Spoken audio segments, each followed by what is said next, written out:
High রে high test কার কার মুখে জল চলে আসলে এটা দেখেই আজকে সকাল থেকে ভিডিওটা শুরু করলাম। আজকে সকালে উঠে গরম গরম ভাতের সাথে ঢেঁড়স সিদ্ধ খাবো মনে করছি, আর ঢেঁড়স সিদ্ধ দিয়ে দিলাম ভাতে। এইভাবে ঢেঁড়স সিদ্ধ দিয়ে খাইতে ভালোই লাগে। তারপর ছেলে সকালে উঠেই আগের দিনই বলে রাখছিল, মা আমাকে চটপটি না হয় ফুচকা বানিয়ে দেবা।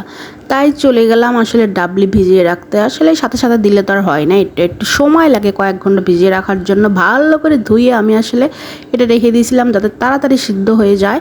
এজন্য কিছু সময় আগেই আমরা জানি যারা রান্না করে বাসায় আসলে বাইরের জিনিসটা খাইতে নিলে আমার জামাই কি বলে, বগলের ঘাম, এটার ঘাম, ওটার ঘাম, তার জন্য বাইরেটার খাওয়া হয় না, ঘরেই বানাই। আর এই যে ডিম নিয়ে আসছিলো সেগুলো একটু ধুয়ে পরিষ্কার করে না রাখলে তো চলবেই না, কারণ এরা কই থেকে আসে, তাদের তো পরিষ্কার করে জায়গা মতো রাখা তো দরকার। তাই ডিমগুলো ধুয়ে নিচ্ছিলাম। আর গরমের দিনে আসলে ডিম এইভাবে কিন্তু জলের দিনে ভিজে বেশি করে ভিজে রেখে দেখবেন যে ফুলে ওঠে না, কেউ উপরে যদি ভাইসে ওঠে তাহলে মনে করবেন সেই ডিমগুলো পচা। গরমের দিনে বেশিরভাগ ডিমই দেখা যায় পচা বাইর হয়। ডিমগুলো ধুয়ে রেখে আমি তারপর চলে গেলাম রান্নার কাজে।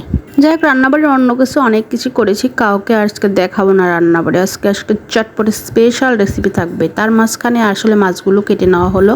আসলে চটপটি ফুচকা এগুলো কিন্তু আমাদের খুবই পছন্দ, কারণ একটু ঝাল ঝাল টক টক এগুলো তো আসলে ইমোশন জড়িয়ে থাকে আমাদের, তাই না?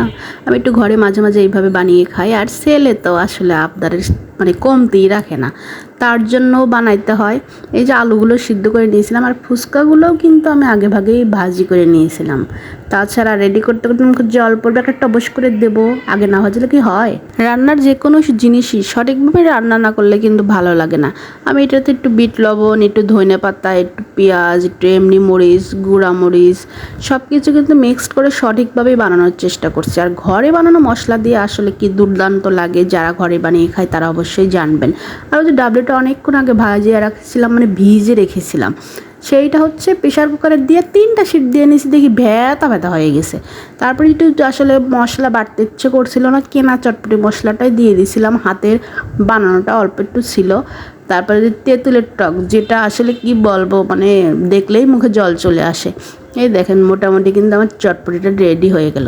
তো আপনারা কে আমার মতো এইভাবে চটপটিটা বানিয়ে খাইতে পছন্দ করেন ঘরে? আসলে ঘরে বানানোর জিনিস তৃপ্তিও যেমন হয়, পেট ভরেও খাওয়া যায়। দোকানে আসলে গেলে কিনতে খাইতে অতটা পরিবেশ দেখে পছন্দও হয় না, আবার টাকাও লাগে অনেক। আর একটা হাসির কথা, মজার কথা বলি, যেদিনই চটপটি ফুচকা বানাচ্ছে আমার ছেলে বলতেছে, মা এত সুন্দর করে বানাইতে পারো, তুমি একটা বিজনেস করলেই তো পারো। এটা হাসির কথা হলো না মজার কথা হলো? আমার দ্বারা হবে বিজনেস? আসলেই সেই টেস্ট হয়েছিল। সবাইকে অনেক অনেক ধন্যবাদ ভিডিওটা দেখে পাশে থাকার জন্য। আর আমার ভিডিওগুলো কেমন লাগে, যদি ভালো লাগে অবশ্যই লাইক, কমেন্ট, সাবস্ক্রাইব করে পাশে থাকবেন।